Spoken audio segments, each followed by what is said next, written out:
దేశంలో పసుపు పండించే రైతులకు అధిక ధరలు రావాలంటే ఖచ్చితంగా కొనుగోలుదారులు అధికారంగా ధరలు పెట్టి కొనుగోలు చేయాలి. అదేవిధంగా కొనుగోలుదారులతో దేశవ్యాప్తంగా సమావేశం ఏర్పాటు చేస్తున్నారు. పసుపు బోర్డు చైర్మన్, అదేవిధంగా దాంతోపాటు స్పైస్ బోర్డు 2 సంస్థల ఆధ్వర్యంలో ఈ కొనుగోలుదారులతో సమావేశం ఏర్పాటు చేస్తున్నారు. ముఖ్యంగా నిజామాబాద్ జిల్లాలో మొదటిసారిగా జిల్లాకి ఏదైతే పసుపు జాతీయ బోర్డు సెంటర్ ఎక్కడైతే ఉందో నిజామాబాద్ జిల్లాలో మొదటగా ఈరోజు సమావేశం ఏర్పాటు చేశారు.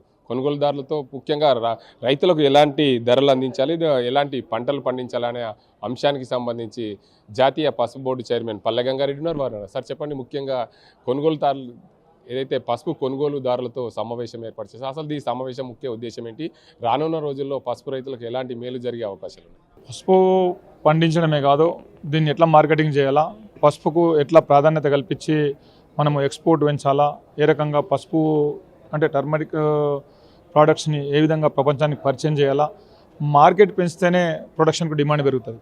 కాబట్టి ఆ రకమైనటువంటి మార్కెటింగ్లో డిమాండ్ పెంచడం కోసమే ఇటువంటి ప్రమోషన్స్ మీటింగ్స్ ఏర్పాటు చేయడం జరుగుతుంది. ఈరోజు ఇక్కడ జరిగినటువంటి మీటింగ్లో చాలామంది కొనుగోలుదారులు వచ్చిండ్రు, ఫార్మర్స్ వచ్చిండ్రు, ఎఫ్ఈఓ కమ్యూనిటీస్ వచ్చినాయి, ఎక్స్పోర్టర్స్ వచ్చిండ్రు, అధికారులు వచ్చిండ్రు. అనేక విషయాలు కూడా తెలుసుకున్నటువంటి అవకాశం కలిగింది. కొంతమంది రైతులతోని ఎఫ్ఈఓలతోని డైరెక్ట్ ఎక్స్పోర్టర్స్ లింకేజ్ అవకాశం కలుగుతుంది. ట్రేడర్స్తో కూడా వాళ్ళు కలిసేటటువంటి అవకాశం ఉంటుంది. ట్రేడర్సు అండ్ ఫార్మర్సు ఇవన్నీ కలుపుకొని దీన్ని ఎట్లా ప్రమోట్ చేయాలనేటువంటి ఆలోచనతోనే ఇటువంటి సమావేశాలు ఏర్పాటు చేయడం జరుగుతుంది. రైతులకు కావాల్సినటువంటి తను పండించేటువంటి పంట నాకు మంచి ధర రావాలని కోరుకుంటాడు.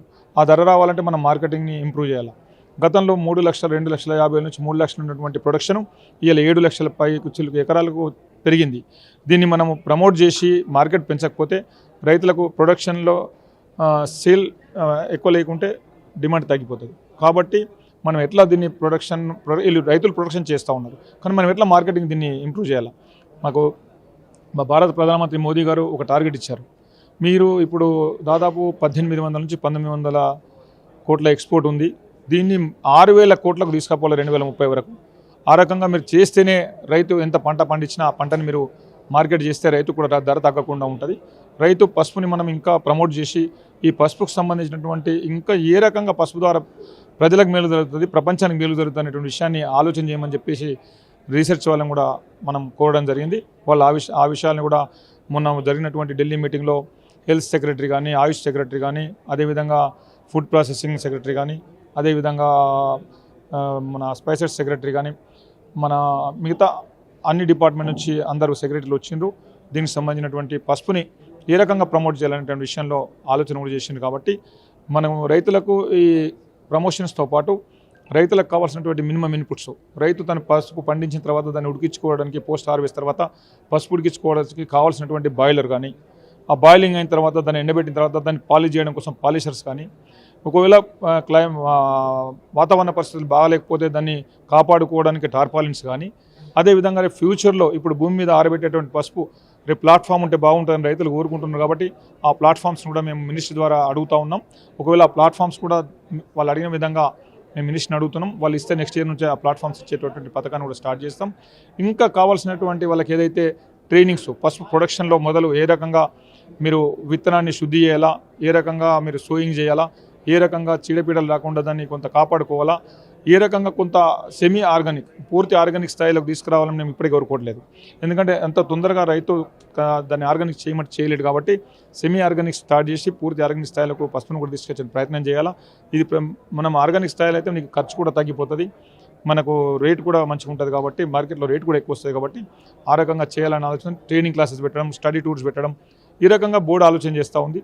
రైతులకు ఏ రకంగా బోర్డు ద్వారా మేలు జరుగుతుందో, గతంలో స్పైసెస్ బోర్డులో 30 ప్రోడక్ట్లతో పాటు ఇది ఒక ప్రోడక్ట్ ఉంటుండే, కానీ ఇప్పుడు ప్రత్యేకమైన బోర్డు ఏర్పాటు చేయడం వల్ల దీనికి ఒక ఐఏఎస్ ఆఫీసర్ సెక్రటరీగా రావడం, మళ్ళీ చైర్మన్ అపాయింట్ చేయడం, ఇంకా మిగతా విషయాలన్నింటిని కూడా మేము ముందు మొన్ననే ఒక హైదరాబాద్లో మీటింగ్ వేసుకొని సైంటిస్టులతో ఒక సమావేశం ఏర్పాటు చేయడం జరిగింది. పసుపులో ఎక్స్పర్ట్స్ ఉన్నటువంటి సైంటిస్టులు, గత 30 సంవత్సరాలు రీసెర్చ్లో ఉన్నటువంటి దినేష్ గారు అనే సైంటిస్ట్ కానీ, మనోహర్ గారు కానీ, ఇంకా చక్రపాణి కానీ, ఇంకా చాలామంది వచ్చిండ్రు. దాంట్లో నేను మా సెక్రటరీ గారు కూర్చొని చాలాసేపు 2-3 గంటలు డిస్కస్ చేసి రేపు ఈ పసుపుని మనం ఏ రకంగా ప్రమోట్ చేయగలుగుతాం, ఏ రకమైనటువంటి పరిశ్రమలు తీసుకొస్తే పసుపు ఇంకా మనకు డిమాండ్ పెంచగలుగుతాం, అనే విషయాలు ఆలోచన చేసినాం. ఇంకా ఫ్యూచర్లో కూడా అనేక విధాలుగా మనం చేయాల్సిన అవసరం ఉన్నది. ఇంకా చేయడానికి మేము అందరం సిద్ధంగా ఉన్నాం. అయితే పసుపు రైతుల కోసం ఎలాంటి దిగుబడి వచ్చే విధంగా కర్కుమిన్ శాతం అధికంగా ఉండే విధంగా ఎలా విత్తనాలు అందించే అవకాశాలు ఉంటాయా? మేము వాస్తవంగా ఈ దేశంలో 200 రకాల పసుపు ఉన్నప్పటికి కూడా మనము వాస్తవంగా రెగ్యులర్గా పండించేటటువంటి రకాలు 30 రకాలు మాత్రమే ఉన్నాయి. రెగ్యులర్గా ఒక తమిళనాడులో సేలం వెరైటీ పండిస్తారు, కర్ణాటకలో రాజాపురి వెరైటీ పండిస్తారు, ఆర్మూర్ ప్రాంతంలో ఎర్రగుంటూరు వెరైటీ పండిస్తారు, కడపలో కడప వెరైటీ పండిస్తారు, ఈశాన్య భారతంలో లాక్డౌన్ వెరైటీ పండిస్తారు. ఇట్లా అనేక రకాల వెరైటీలు పండిస్తారు. ఒక్కొక్క ప్రాంతంలో ఒక్కొక్క వెరైటీ. ఇప్పుడు పాడేరులో ఒక వెరైటీ పండిస్తారు ఆంధ్రప్రదేశ్లో. ఇట్లా రకరకాల వెరైటీలు పండిస్తూ ఉంటారు. ఒక్కొక్క వెరైటీకి ఒక్కొక్క ప్రాంతంలో డిమాండ్ ఉంది. దాన్ని బట్టి ఒక్కొక్క వెరైటీలో కర్కుమిన్ పర్సెంటేజ్ ఎక్కువ ఉంటుంది, కొన్ని వెరైటీలో కర్కుమిన్ పర్సెంటేజ్ తక్కువ ఉంటుంది. కర్కుమిన్ పర్సెంటేజ్ ఎక్కువ ఉంటేనే ఆ పసుపు డిమాండ్ ఉంటుంది అనేటువంటి ఏదైతే ప్రజల్లో ఒక అపోహ ఉందో అది కూడా కరెక్ట్ కాదు. కర్కుమిన్ అనేది ఓన్లీ మెడిసినల్ వాల్యూస్ కోసం వాడతారు. మిగతా పసుపు అంతా కూడా మనది ఇప్పుడు ఆర్మూర్ ప్రాంతంలో పండేటటువంటి ఎర్రగుంటూరు పసుపు గల్ఫ్ దేశాలకు అత్యధికంగా ఎగుమతి అవుతుంది. గల్ఫ్ దేశాలు కానీ యూఎస్ దాదాపు 33 దేశాలకు వస్తుంది. యూఎస్ కానీ, న్యూజిలాండ్ కానీ, ఆస్ట్రేలియా కానీ, యూకే కానీ అన్ని దేశాలకు, నెదర్లాండ్స్ కానీ, జర్మనీ కానీ అన్నిటి కూడా మన పసుపు వెళ్తుంది. అవన్నీ కూడా మనకు ఈ వంటలకు కానీ, కాస్మెటిక్స్లో కానీ మిగతా వాటి కోసం వాడుకుంటారు. ఈ కుర్కుమిన్ అనేది ఓన్లీ మెడిసినల్ వాల్యూస్ కోసం వాడతారు. కుర్కుమిన్ క్యాన్సర్ని అడ్డుకునేటటువంటి శక్తి కుర్కుమిన్కి ఉంటుంది.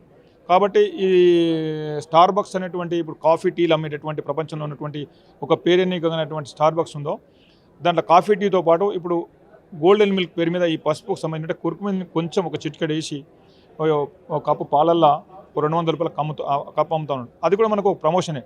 కాబట్టి మనం ఈ రకంగా ఇంకా ఏ రకంగా పసుపు ఉపయోగపడుతుంది ప్రజలకు ఆ విషయాలన్నీ కూడా స్టడీ చేసి ముందు పసుపుకి ఇంకా ఎక్కువ మార్కెట్ చేయడానికి కోసమే బోర్డు ప్రయత్నం చేస్తుంది. మొత్తానికి చూసుకోవచ్చు ఏదైతే పసుపు బోర్డు ఇది ఈరోజు ఏర్పాటు చేసిన సమావేశం రైతులందరి కోసం పసుపు ఏదైతే దేశవ్యాప్తంగా పండించే పసుపు రైతుల కోసం అధికంగా ఏదైతే కొనుగోలు చేస్తున్నారో ఆ కొనుగోలుదారులకు సమావేశం ఏర్పాటు చేశారు. రానున్న రోజుల్లో పసుపుని ఎలా ఎక్స్పోర్ట్ చేయాలి, రైతుల దగ్గర నుండి ఎలాంటి పసుపు కొనాలి, ఎంత ధర కొనాలి, దానికి అందరం రైతులకు న్యాయం జరిగే విధంగా ఈ సమావేశాలు ఏర్పడతారు. దేశవ్యాప్తంగా కొన్ని చోట్ల ఈ సమావేశాలు ఏర్పడతాయి. కుర్కుమిన్ శాతం అధికంగా ఉంటేనే పసుపు మంచిగా పండించినట్లు కాదు. ఇది తెలంగాణ రాష్ట్ర వ్యాప్తంగా పండే పసుపు ఇతర దేశాలు 33 దేశాలకు ఎక్స్పోర్ట్ అవుతుంది. దానివల్ల ఎలాంటి ఇబ్బంది లేదు. రానున్న రోజుల్లో పసుపు రైతులకు మంచి ధరలు వచ్చే విధంగా ప్రయత్నాలు చేస్తాం. అదేవిధంగా పసుపు బోర్డు రైతాంగం కోసం ఎలాంటి సబ్సిడీలు అందించాలి, దానికి సంబంధించి పసుపును ఆరబెట్టే యంత్రాలు ఎలాంటివి ఇవ్వాలనే దాని మీద పసుపు బోర్డు ప్రయత్నం చేస్తారని చెప్పి పసుపు బోర్డు చైర్మన్ పల్లె గంగారెడ్డి చెప్తున్న పరిస్థితి.